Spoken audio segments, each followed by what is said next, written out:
Hi, this is Meta Spencer, and I think I'd like to go to California for a change. I haven't been to California to see my friend Bill Fletcher in a couple of months, so it's time for us to get caught up.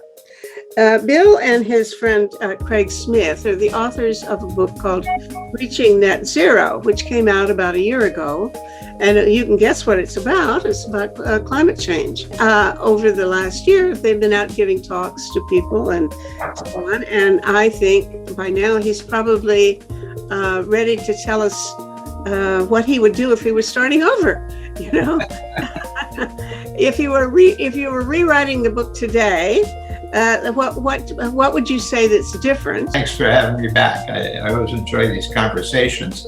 Well, Meta, as you and I have talked over the months, Craig and I wrote a book on not just what global warming is, but what can and should be done about it. And we had an action plan that we went over in one of your talks here about what has to be done to stop global warming. And I think the other thing that Craig and I did, we spent a lot of time reviewing forecasts and things like that. And one of our conclusions is that, yes, we have to stop global warming by reaching net zero, which is no greenhouse gas emissions. But we can't get there by 2050, which is the goal of the IPCC. It's the goal of the Biden administration in the US and in Europe and other things. And we think we have to do whatever we can to get there as soon as we can, but we are very, very doubtful that we can get there that quickly. And what our hope is that we will certainly be on a downward trend toward net zero by then, and that a lot of exciting things will be implemented to show that it can be achieved in time. But we think that getting there by 2050 is not going to work. But let's wait and see. I mean, if I could be surprised. But no matter what you do, I mean, you still have to do the things we listed in our action plan, whether you get there in 2050 or 2070. In preparing for today's conversation, I put together a couple of PowerPoint slides. I titled this "Reaching Net Zero by 2050?" Because that's the goal. We should still pursue it, but I think we will probably not get there that quickly. Your tone of voice, it sort of sounds, to my mind, too comfortable about that. I mean, to me, if we don't get there by 2050, this is a catastrophe. But it sounds like you think, well, if we don't get there by 2050, we'll get there by 2060, maybe. I don't know what you mean, but it's like you're not upset about it. I am in the sense that I'd like to do it, but if something can't be done, let's try. I mean, that's not a bad goal. But the fact is that global warming continues. Our emissions on a global basis have not trended down yet. We're still on a path to double our emissions in the next 50 years. So, a lot of good things are going on, but they're not big enough and fast enough to even make a difference, a measurable difference today. But you sound as if that doesn't give you. I mean, to me, that sets my hair on fire. I think if by 2050, if we haven't settled everything or a lot of things by then, there'll be about 1 billion people dead by then. No, it won't. I mean, you'll have a much bigger mitigation problem, migration problem. But, it's not like 1 billion people are going to die in 2050. This is not a nuclear war or anything like this. And I think that at some point being unrealistic, it hurts. I think we need we shouldn't try to set up a goal for another 5 years or so. Let's see how much progress we make. And maybe we can get there by 2050. But if we can't, I think if we're lying to ourselves that 2050 is still a goal, and it's really going to be 2060 or 70, the public gets discouraged. People lose interest. But so I'm not ready to move the goalpost yet. Okay, here's where we differ. Yeah. I want to scare the daylights out of everybody. That if we don't scare the daylights out of people, we won't make it. I would take a very different approach. When you say 1 billion people could die, that's not true. And well, you better listen to some of the people that I've been interviewing, and I think they're not wrong. just. I think the catastrophe of, for example, the methane emissions in the Arctic could be happening at any minute. It could be very, very imminent of disaster that would be, way beyond like 1 billion people. It's a matter of opinion. There's different projections about how serious the threats are. And you and I talked a while back about tipping points and like methane release, the collapse of the monsoon, a changing of the Gulf Stream. I mean, these are nonlinear events that could happen, and I would agree. I mean, the longer it takes us to get to where we're going, the risk of hitting one or more of these tipping points goes up. And yes, we could have one of those things that leads to a very dramatic change that would scare everybody. But the thing I'm afraid of is that the public gets very jaded when they hear, people projecting all kinds of things, and they just dismiss it. But I think that let's go down this list very quickly, and then we can talk about the points you want to emphasize. I mean, first of all, I think the good news is that, in my mind, what I call the train has left the station, in the sense that the Biden administration's in. I think all of the governments around the world are aware of and doing something about global warming. They may not be doing enough, but I think we've reached a point beyond which we can't turn back.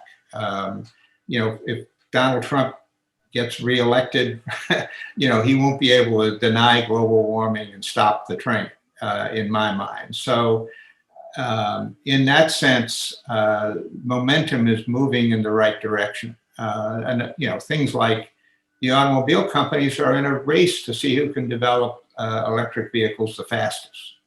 So the momentum is now, in my mind, shifting towards doing something about global warming. The thing I would say as a number 2 point is we're going to be a lot of people will be disappointed because it'd be a very sloppy process. There'll be failures, there'll be waste, there'll be inefficiency, there'll be things that don't work. And you can already see this, like the failure in Texas with the grid going down in the winter storm a few months ago. People are jumping up and down saying, "Oh, that just proves that renewable energy doesn't work." Or why would they have concluded that? Well, I mean, they're saying that the grid failure was largely the fact that wind and solar didn't produce electricity, but it was also a failure. The nuclear power plant went down. Natural gas pipelines froze up because they weren't winterized. But you'll hear a lot of people who will be looking at the failures and trying to convince others that this is just proof that we're wasting our time or wasting our money. My point is, let's just accept the fact that this is not going to be a nice, clean thing like the space program that everybody likes to remember. It's going to be a lot of false starts, failures, waste. I mean, you start reading now about all of the mineral shortages we're going to have because we don't have enough cobalt or lithium. But these are problems that people solve. China gets a lot of bad press because they're the largest user of coal and producing and the largest CO2 or the largest greenhouse gas emitter today. But the fact is, China is in the lead in renewables, in electric car production, in wind turbine production, in solar panels, in battery production.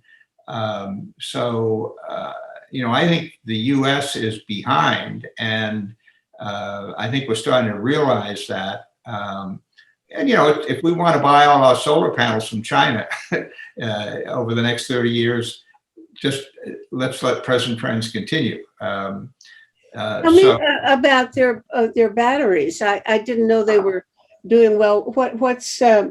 What have they discovered, and what are they doing by way of batteries? Well, I mean, they are the world's largest producer of electric vehicles, and they consume more electric vehicles. They have almost the entire world's supply of electric buses, for instance.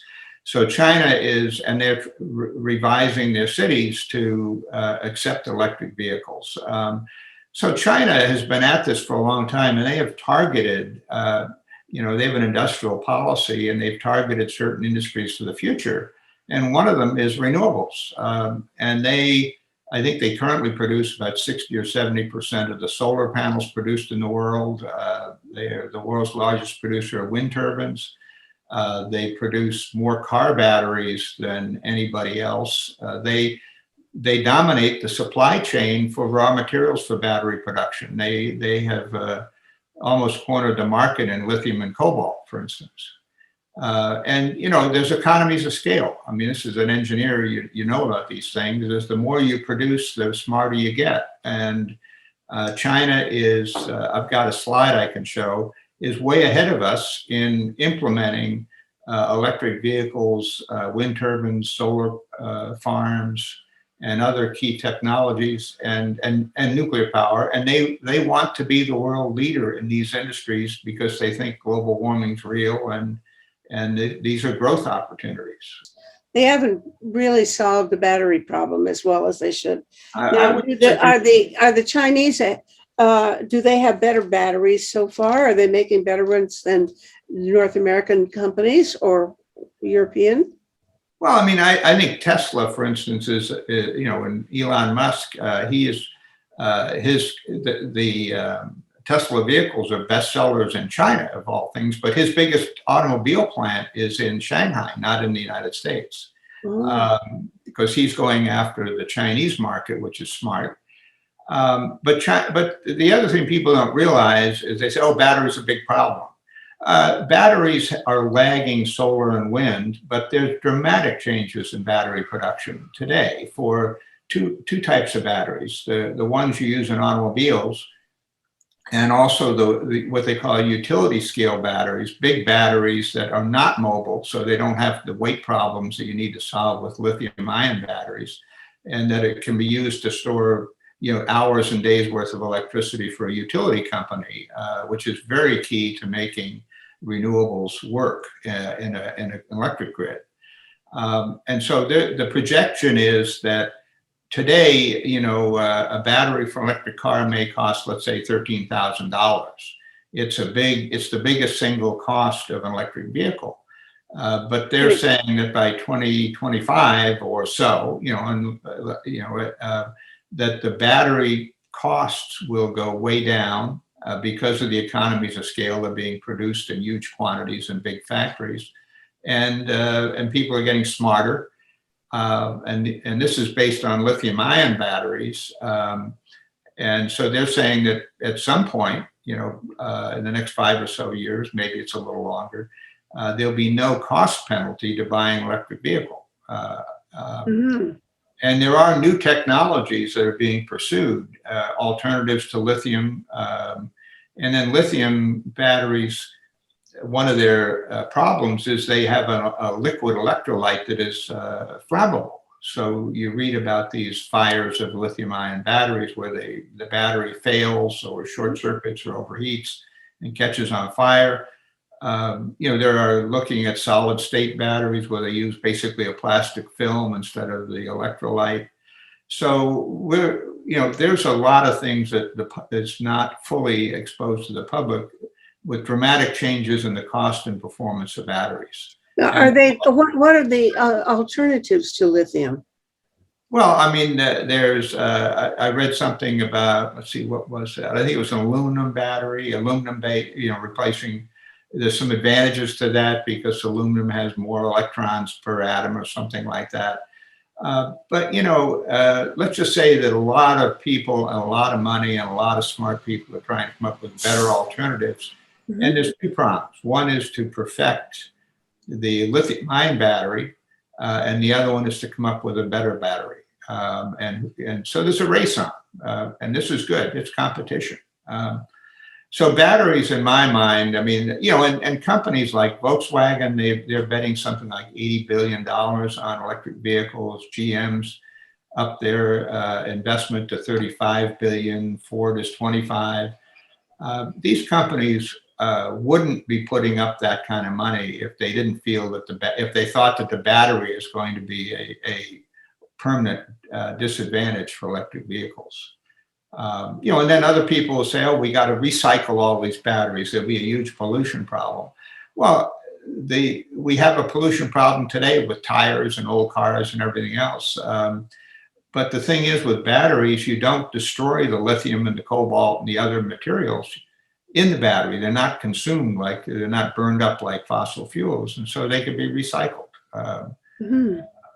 So I think the battery problems, longer battery life, so you can get a 300-mile vehicle, which seems to be a goal. If I can go 300 miles without recharging on my electric vehicle, that's a big deal. So this gets to the fourth point. This is one of several very exciting things underway. I think that, battery technology will become less of a cost and less of a performance issue on electric vehicles, for instance, and batteries for utilities will become, there's a lot of big battery projects for utilities to store electricity for a few hours or a day to smooth out supply and demand. And but some of the very exciting projects underway, in my mind, just reading about one, I mean, with our I used to be in work for a big oil and gas company and Bechtel, and we built the Jebel Industrial Complex in Saudi Arabia in the middle of the desert, and people were drilling for oil in the North Sea. We need those kind of scale projects for renewables, and that's happening. I mean, one project that I mentioned to you, I think in an email, was there in Australia. They're planning a huge solar farm in northwest Australia, which is pretty barren. They're going to have transmission lines take the power to Perth, and then they're going to have a 2,500 mile long undersea cable to take that power to Singapore. That's a big deal. I mean, that's thinking big about renewables. There's another project in Europe where they're putting in a solar plant in Tunisia, and they're going to take power under the Mediterranean by cable to Europe. And we talked about Germany. Germany's trying to lead in Europe in renewables, but they don't have the weather and so forth, and so maybe they need to start getting their power from Kazakhstan or something where there's a lot of desert and sunlight. So I think that people are starting to think very big about things. And another big one, and lead into the fifth point, the Wall Street Journal had a very good article on Japan and the hydrogen economy. I mean, Japan has almost no domestic energy resources, and they have a lot of problems with solar because they don't have a lot of land. They got a lot of mountains and a lot of people and a lot of urban development, but they don't have deserts and open areas that they can convert to large solar farms. And so they're investing billions into facilities, and they're building a ship that will take liquefied hydrogen or ammonia, which is another form of hydrogen, transporting it to Japan. And there's a project in Australia that's in the planning stage to build a huge solar farm, not to produce electricity, but to produce electricity that will then be used for electrolysis to produce hydrogen. Mm-hmm. So Japan is sort of preparing to start importing hydrogen, just like they're importing natural gas and oil today. And so the Japanese government wouldn't be committing billions of dollars to this kind of effort. And Europe's the same way. I mean, in Sweden, they're developing a process to make steel without coke, which is a coal product. they're using hydrogen instead of coke. Oh, And I've read other projects in Europe where they're repurposing natural gas pipelines to start to be in a position where they could use those pipelines to distribute hydrogen instead of natural gas. hmm. So these are things that aren't hitting the press. They're not in the news today. But if you read things on the internet and pay attention to it, I think there's some very exciting things going on right now. And By the way, when you talk about sending power very long distances, how much loss of energy is there when you send it that way, undersea, for example? And is it important to use direct current for that? well, I mean, there's a couple of things here. Transmission of electricity. Well, first of all, you use a lot of energy pumping oil or natural gas from, let's say, Texas to New York. I mean, there's a lot of energy needed to pump that fluid or pump that gas. So fossil fuels use a lot of energy in the transportation system themselves. Electricity is a much more efficient form of energy to transport long distances. And the thing is, the higher the voltage of transmissions, the lower the losses. And then DC power has less loss than AC power. So if you have a long transmission line, if you transmit that power as DC electricity at high voltage, the losses, the transmission losses, are less than if it is alternating current at the same voltage. The penalty is that you have to take AC power that comes out of a generator and then convert it to DC to put it into the transmission line and then convert it back at the other end. So, there's some pluses and minuses there, but in the US and China, we have hundreds of miles of transmission lines at high voltage DC that are very, very efficient. So, and the number that sticks in my mind that I've read is that, distribution losses for electricity and transmission and distribution are in the order of 8% or something like that. It's less than 10%. So, if you can transport electricity undersea from Australia to Singapore, the losses can't be that great. That's great. Yeah. Yeah. And that leads to the other thing. I mean, we're now starting to see some projects in the US where, for renewables, you need to store a certain amount of energy because the renewables are not completely reliable. You need to match supply and demand. And so they do have, they're putting in some huge, what they call utility scale batteries to store electricity. So you can adjust minute to minute and hour to hour variations. But the other thing they're starting to do is use some of that electricity to produce hydrogen. And that hydrogen can be stored as a gas. And then when you need it, you can run that gas, use that gas to drive a turbine or a fuel cell, but I think they're talking about turbines now. So you can use hydrogen as an energy storage medium. And hydrogen, the big thing with hydrogen is the cost. And so as a renewable energy gets cheap, if a renewable energy is cheap enough, then it becomes economical to produce hydrogen and use that as a cost-effective fuel, let's say in competition with natural gas. That's green hydrogen, right? Green hydrogen, yeah. I mean, you can produce hydrogen today, but you need natural gas to do that. So, I've been reading about a hydrogen economy for over 50 years because it has a lot of advantages. When you burn hydrogen, the waste product is not CO2, but H2O, water. And you can also consume the hydrogen in a fuel cell, which produces electricity without combustion. So, if we can produce enough hydrogen cheap enough and start transporting it in pipelines, you could have electric vehicles powered by fuel cells rather than batteries. So there could be a little race there to which is better. And some of the big truck projects in the U.S., to produce over-the-road trucks that are electric have been based on fuel cells, not batteries. Mhm. So I think that there seems to be a move in the direction of electricity is going to get cheap enough that hydrogen can become a viable form of energy, and that has lots of advantages. And they're talking about hydrogen being a way to power airplanes or ships, where you can't have where electricity is not a practical alternative. And then the other thing is, today we make huge quantities of ammonia, which is NH4, one nitrogen atom and 4 hydrogen atoms. And that's much easier to transport because you don't have to cool it enough to make it liquid. So we already have a huge infrastructure to distribute ammonia, which is used as a nitrogen fertilizer in agriculture. So it's produced and distributed worldwide.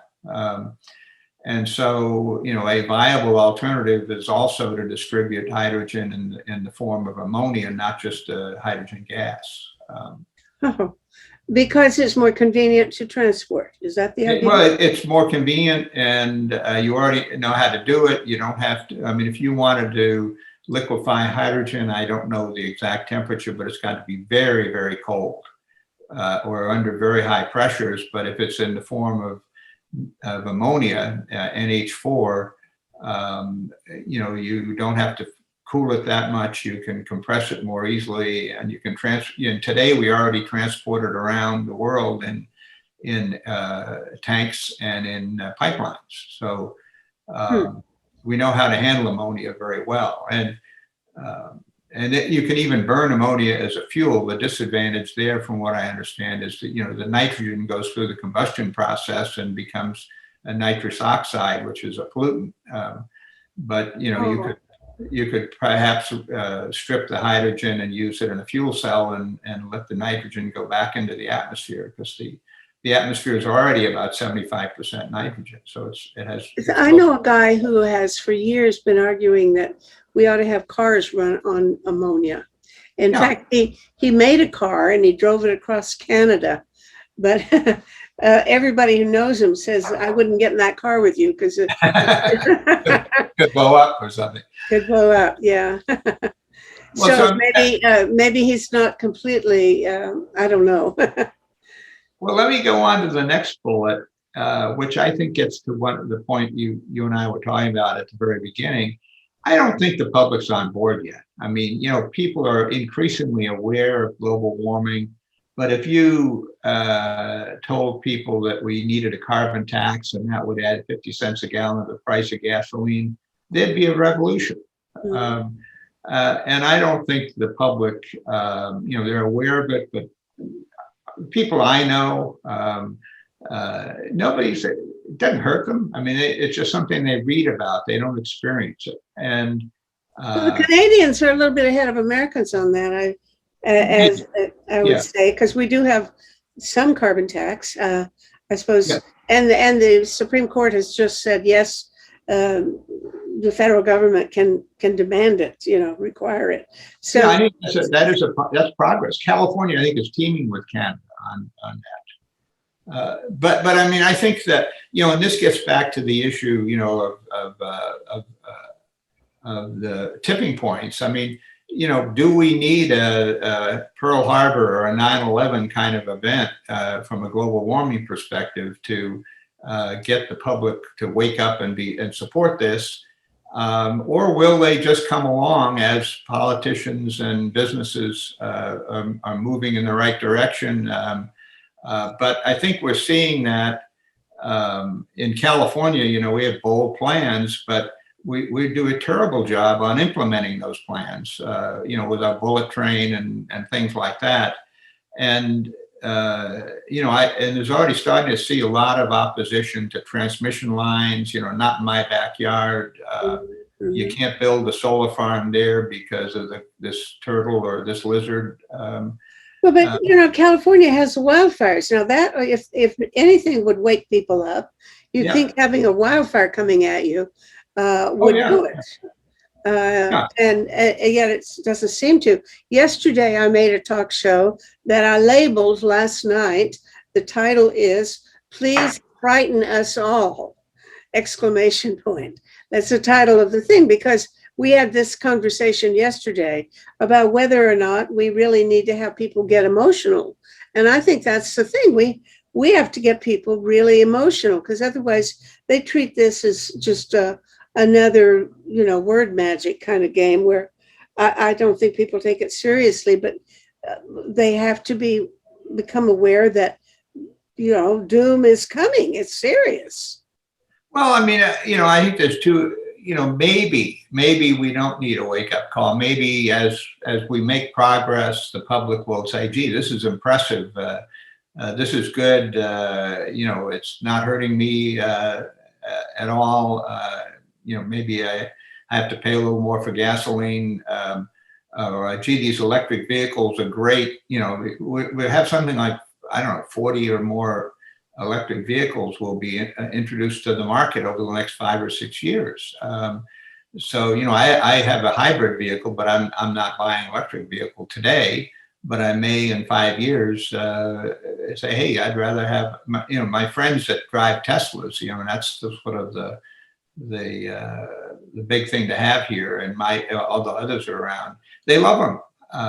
They wouldn't buy a car with an internal combustion engine. And so, if people start to see electric vehicles taking off, if they see that we're getting more of our power from renewables and it's not a catastrophe, the utilities, the electric grid is being modernized to handle variable power, maybe they'll come along without any kind of a wake-up call. But I think right now we still, Craig said the big three we had, one of the big three was educate the public. And we still have a long way to go in my mind to educate the public. I think it's not just a matter of educating the public, because I do this every day of the week. No, Yeah. 5 days a week. Just as we're doing now, we talk rationally, and a few people watch it. But rationality is not enough. I think emotion is required. So education is a thing that where you're not expected to get your classroom into a panic. And I think what we need to do is get people more into a panic. That's what Greta Thunberg says. She says, I don't want you to be comfortable. I don't want you to be reassured. I want you to panic. And I think she's right.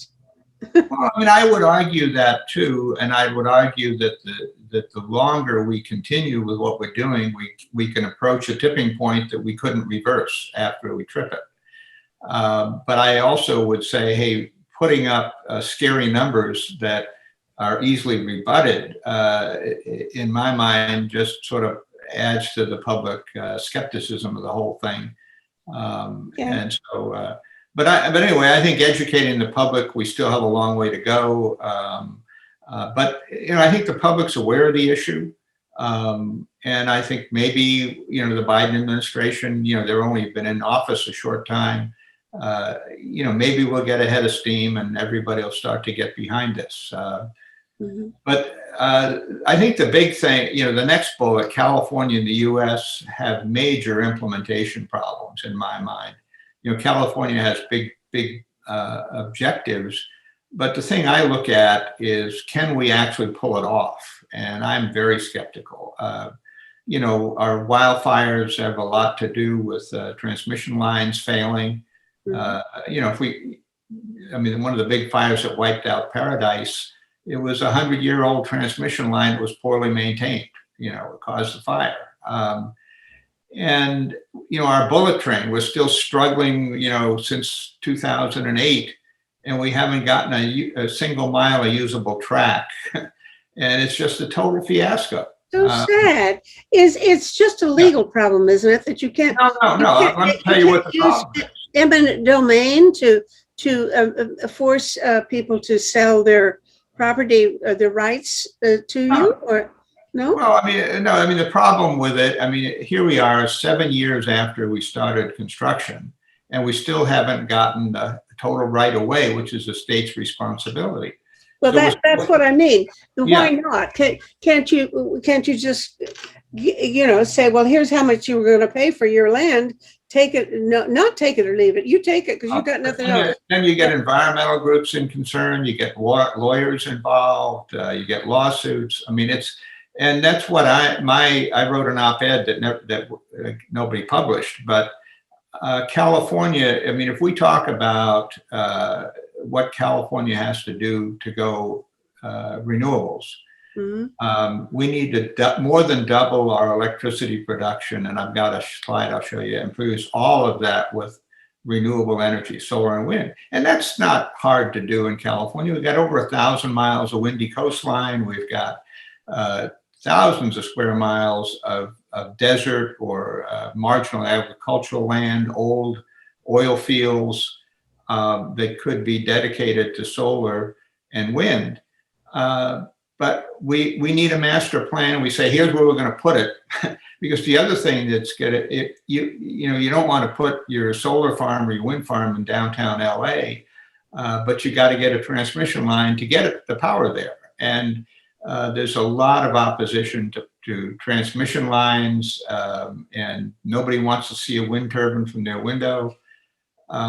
So in my mind, if we don't have a master plan of some kind at the state level and say, here's where the power is going to be generated, here's where it's going to be transmitted, and here's what we got to do, and everybody get on board, if we have to fight it out land parcel by land parcel as we are with the bullet train, we'll never get there. Maybe you build a wind farm, but you won't get the transmission line, and then it'll be a lot of finger pointing. It's always somebody else's fault. Tell me, can it distract you a little bit with this bullet train idea? Because it's on my mind a lot lately for another reason. About 10 years ago or less, we had a fairly lively conversation in Canada about the idea of putting in a bullet train from, let's say, Quebec City through Montreal to Ottawa to Toronto to maybe Hamilton, or maybe to Windsor down toward Detroit. And the whole thing kind of fizzled. I don't know whatever happened. Nobody maybe thought it was economically feasible. I don't know.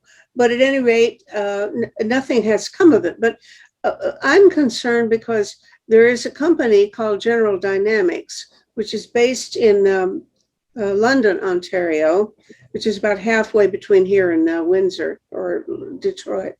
And they are producing armored personnel carriers for the Saudi Arabians to use against, who knows, the Yemenis or their own population. We're not quite sure where they're using these, but they're definitely not nice people, and they don't deserve to be receiving these things. So the Canadian government doesn't want to shut them down, even though the public wants them shut down, because we'd have to pay a big fee for breaking the contract. We're talking about a big, big contract. So the thing is that the company where they're making these things used to make trains. And my argument is, let's go back to looking at the idea of this bullet train. Why don't we shut this thing down and guarantee a job to all the people now working there by saying we're going to turn it over back into creating a bullet train? I have a better idea. What's your idea? Let them go bankrupt. Meta, if you did no, that. Because listen, politically, that's where the problem is. If you are the prime minister, you don't want to have that happen to your workers, because you're talking about thousands of workers would be jobless. And of course, there'd also some people with investments, but maybe the investment end of things, or it might be more something you can live with. But the idea of increasing their joblessness in a certain area is a sure recipe for getting defeated the next election. I know, but that's the problem. But realistically, you're going to build a bullet train to employ 1,000 workers.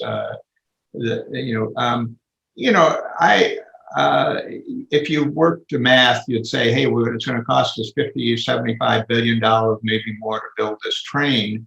And that's to save 1,500 jobs or whatever, some number like that. I mean, you're talking about hundreds of millions of dollars. No, I get your point. That's why I raised it, because the question is, people were talking about the financial viability of the plan on its own way before, 10, 15 Yeah. years ago, way Yeah. before we had to think about the jobs or the connection to these armored personnel carriers. So what I want to know is how widespread is the use? I mean, a lot of countries have bullet trains now, Europe, all over the place. And how, I don't know what considerations one has to have, but for the purpose of global, climate change issues, trains are a whole lot better than. I don't agree with that. I mean, let's talk about the bullet train, which is real. I mean, first of all, we're spending 2 or 3 times the cost per mile of, let's say, France or China to build the train. It's very inefficient. And here. And then the question is, by the time it's finished, that the current cost estimate is $100 billion to finish the project. And I bet if the federal government gave California $100 billion today, the cost estimate would go up. By the time this train is finished, will anybody use it? And will it require a subsidy just to operate because it costs so much? And here's so I'm a little skeptical about this. And the other thing, the bullet train was sold. I remember in 2008, the public thing to get a bond issue for it, that it was going to be carbon neutral from day one, because we were going to plant millions of trees to offset all of the carbon produced during construction. I mean, think about this train from a global warming point of view. How much money, how much CO2 is being produced by the steel, the cement, the construction equipment. This is an environmental disaster during construction if we're worried about global warming. And we haven't planted a single tree. So it's just a bunch of bullshit, excuse my language, by the politicians to get the bond issue approved. And since 2008, we haven't planted any trees. The project is hopelessly behind. The budget has tripled, or the cost estimate. And these are the boondoggles that I don't want to see happen with global warming. And that's why I got to the second point. It's going to be a sloppy process because there'll be some of that during implementation. But, my feeling is California talks big. If we go through, address our climate goals on a business as usual basis, we will not make it. Already in California, we have the highest electricity cost in the U.S., except for Alaska and Hawaii, which Why is that? Just because it's very regulated, and we've got a huge, we've got regulated utilities. Texas produces power at half the cost of California, roughly. It's much more deregulated. And now, I don't understand that. What does regulation have to do that creates makes it? Well, in California, the rates are set by a utility commission. Well, but they don't do it just picking a number out of the air. They must have some rationale for setting. But it's politicians and big business setting the rate.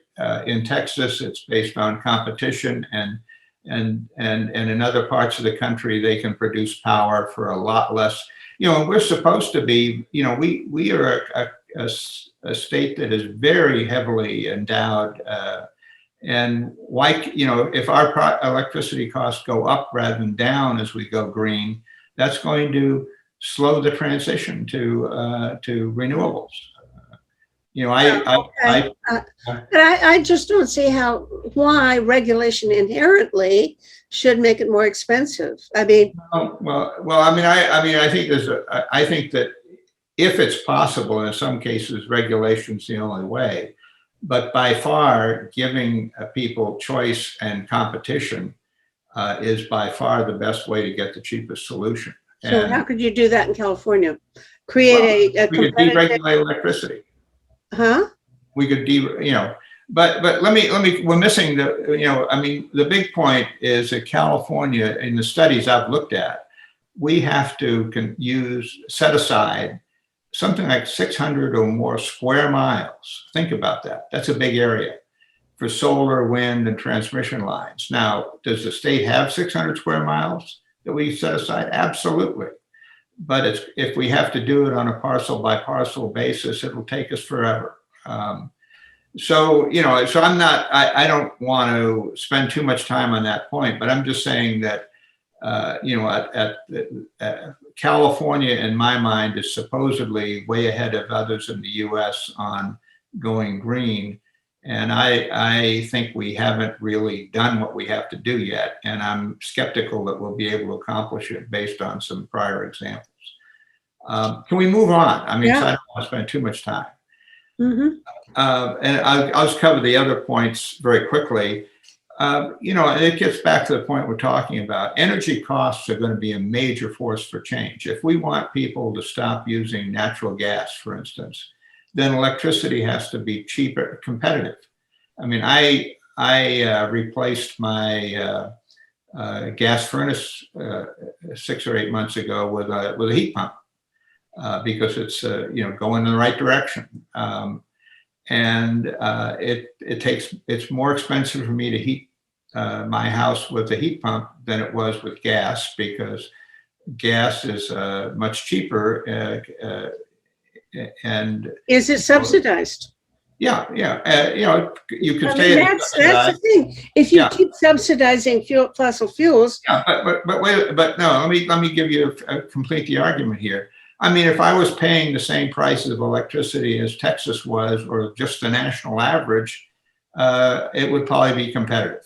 I'm guessing at the number, but California can't have a highly regulated economy and where everything costs too much, and that's true for housing and everything else in the state, and then expect to go green. I mean, we need to find out ways to get electricity to the customer cheaper, not more than we are today, as part of the solution. So I think, and the other big lesson we should learn is that in the US, we are beating our chest saying, oh, our greenhouse gas emissions have been flat for 10 years. All of that is due to the fact that we've been using natural gas instead of coal to produce electricity. And the reason that happened is that fracking came along and started producing large quantities of low-cost natural gas. And it was straight economics. The utility industry found it's much cheaper to produce electricity using natural gas than coal.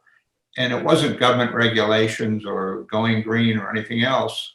It was straight economics that have led in the US to a dramatic decline in the use of coal to produce electricity, and being displaced by natural gas. So in my mind, economics are as important or more important than government regulations if we're going to get to where we want to go. And that gets to the point we talked earlier about electric vehicles. If 10 years, let's say 5-7 years from now, if it's just as expensive, just as cheap to buy an electric vehicle as a fossil fuel one, and they're much cheaper to operate and maintain, which is already true, people will naturally go to electrics. But if the price of electricity is high, so that it costs more to operate an electric vehicle, then that's a deterrent. So I think we just need to pay a lot of attention to the cost of energy. I'll just cover the next two quickly, and then we can go on. But the U.S. is reneging on a carbon tax. That was originally part of the Biden plan. That's one of the big three in my and Craig's. now have they actually made that final decision? No, they're just not talking about it anymore. They aren't talking about it. No, and the other thing is the word out. It's just not. It's dying quietly. The word out is it's unfair to low-income people because it's a regressive tax. Well, give them money. Give them money. There are ways to Fareed Zakaria had a thing on that the other day. He did. I watch his show every Sunday, and I saw that. I do too. I thought it was really good. Yeah, and I mean, you can do it in such a way that it makes sense. It makes sense to the consumer that, okay, I have to pay more here, but I get it back. Yeah.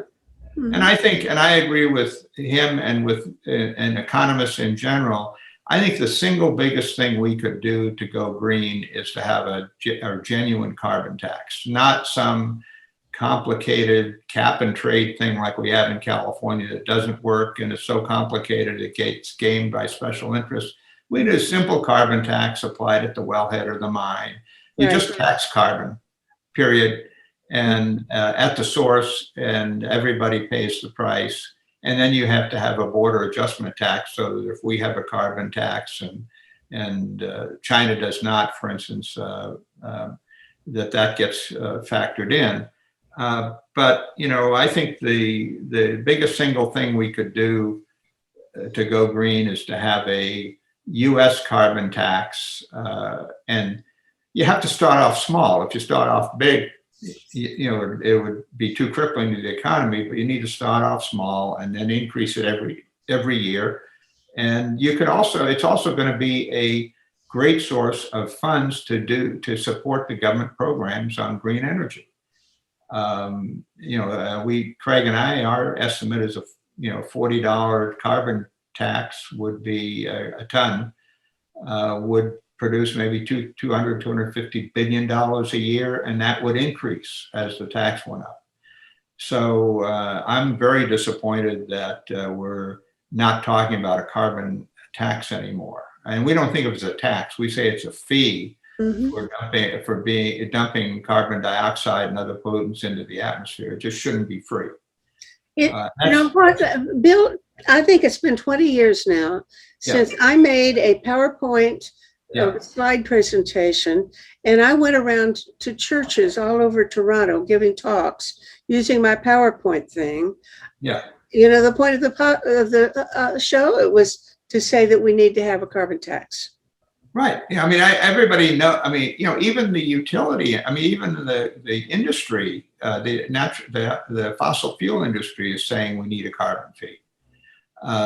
You know, and there's a little bit of self-dealing there. I mean, not self-dealing. I mean, they're saying, you know, hey, tax carbon, and that would be a good way to move us in the right direction. And what they also want to do is they want to be immune to lawsuits. I mean, say, hey, if you're going to tax carbon, you can't then go turn around and sue us. But I think that everybody but the politicians would tend to agree that a carbon fee is a very good way to go. And we have to do it on a national basis. Canada's ahead of us. Europe's getting ahead of us. And what does John Kerry say now about that? I don't know. I mean, I don't know what, you know, I'm glad that the Biden administration created that position and put John Kerry involved. I haven't, you know, I just read the newspapers and watch, you know, I don't watch much I don't watch news on TV, but I do read a lot of stuff on the internet. And I think it's too soon for him to have an impact. But, and then just the last point, then we can move on. I took more time, but the other thing that bothers me a lot is that all of the money we're spending in the Biden administration is borrowed money. We have, there is no money. And that's where I think, you know, a carbon fee would at least produce some revenue for the government to spend on green energy. But all of these big plans are deficit financed, and that's beyond the scope of our talk today, but I'm very worried about that long term. Now, you say you want to go on to other things. You got another slide, but we don't have much time left. No, I mean, let me just, here's one I did for California. Can you see it? Yeah. And what, I mean, this is just what we're trying to do. Today, you can see that, and this is California, but it's, if you generalize, it's basically representative for the US or the world. We get very little of our electricity from solar and wind. And then, and the blue is our electricity production. In California, we import a lot of electricity. We have some from nuclear. We're going to shut down our last plant in 2026. And then there's the whole fossil fuels, natural gas, transportation, buildings, and others, the gray area on top. All of that has to be electrified. We need to replace fossil fuels with electricity. And so then you look over to the right and you see what that means. That means we have to go produce a hell of a lot of electricity by solar and wind, and to displace fossil fuels, and then there'll be some demand growth. So this is the challenge that I think we all need to keep in mind. I'll hit it. The other two. This is a good news slide. Here's electric vehicles. This just shows that they're starting to take off, and all of the automobile companies are in a race to. No one wants to be left behind in the electric vehicle competition.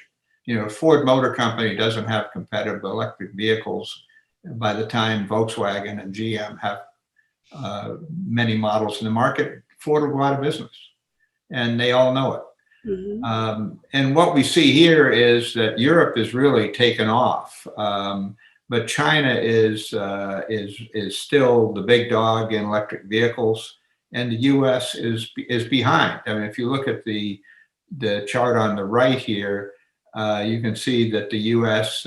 Is pretty far down as far as electric vehicle penetration. We have to be careful here that if we don't start using more electric vehicles, we could wind up being substantially behind China and Europe, and that will affect. Well, it looks like we are already. We are already. Yeah, I mean we're already behind.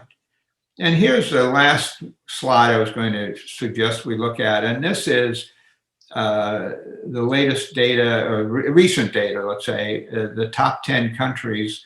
The left, the gray, is wind, and the yellow on the right is solar. And you can see, that China is way ahead in installer capacity in solar and wind. If you had a similar chart for electric vehicles or batteries, it would have a similar shape. I mean, China has.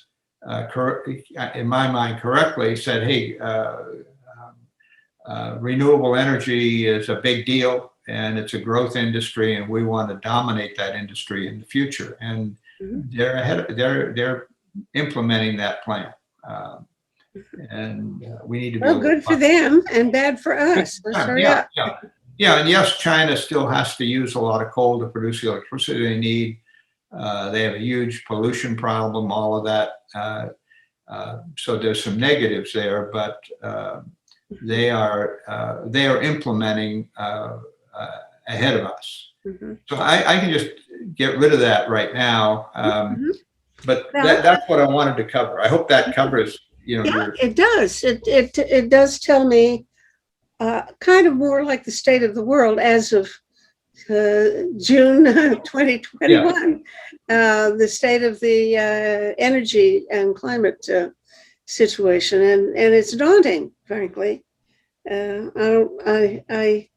I feel we need to, I don't know, do something to. Well, I'm an optimist in the sense we're moving in the right direction. Things are starting to, the pace is accelerating. But I also want to be a realist that we're going to have lots of setbacks and disappointments along the way. But we're trying to do in 30 years what it took us 100 years to do with fossil fuels. Mm-hmm. And it's tough.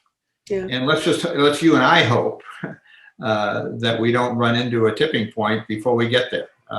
That's the thing. Yeah. Okay, this has been fun as usual. Yeah. And we'll have another update from you, and we won't go this long, but it's nice to be back in touch, and give my regards to Craig, and so keep your finger on the pulse. Okay. Well, I hope this was useful. It is. Thanks so much, Bill. Take care. Bye-bye.